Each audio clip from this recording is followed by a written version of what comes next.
Gana rin baga mga kaluto? Aba, ay baka kayo hindi pa nakakapagluto ng pork chicharon.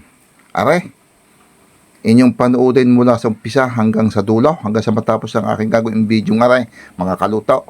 Ako bagay nakabili sa palengke ng balat ng baboy, siyempre may konti naman kasamang laman are. Ang gagawin ko lang naman din di aking halbusan. Lagyan ko lang ng bawang, paminta at asin. Di gayon lang naman mga kaluto.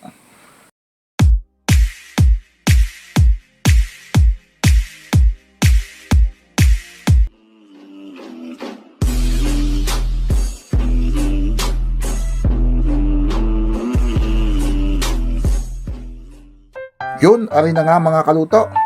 Nahango ko na yung ating hinalbusang balat ng baboy. Ay di siyempre gagayatin na natin are. Ay siyempre pag nagayat, ating gagayatin ito ng haba-haba mga kaluto.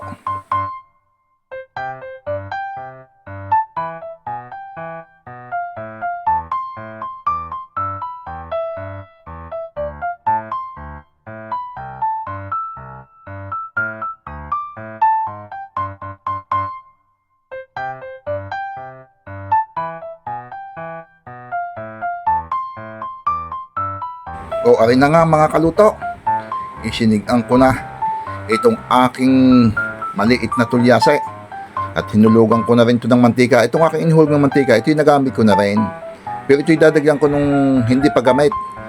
Pwede naman ito sa unang pagsasangkot sa mga kaluto, at pero sa pagpapabusa natin, kailangan gagamitin natin is siyempre bagong mantika para mapabusa natin ng maganda yung ating pork chicharon.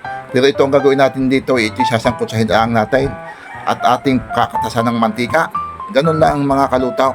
At siya sige, ating isasalang na.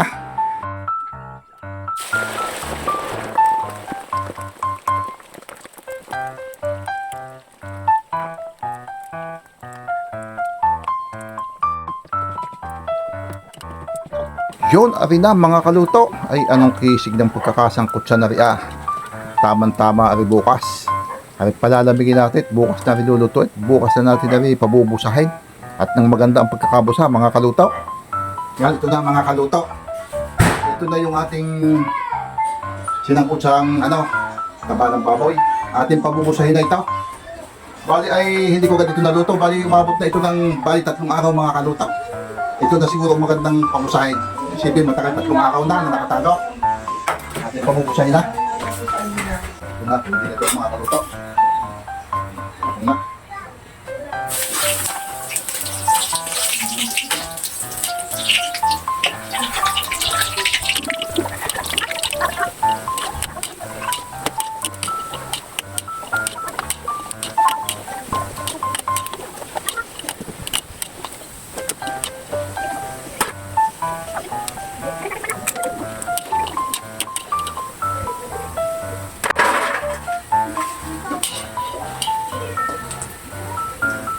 Ito yung mga kaluto, napakaputi.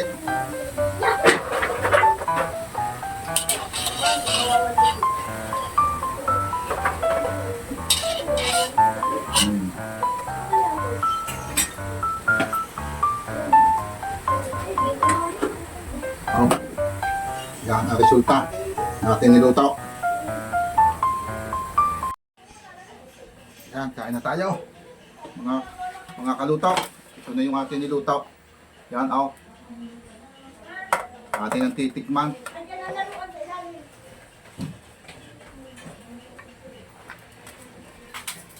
Hindi mainit pa. Okay, yung ating unang subok.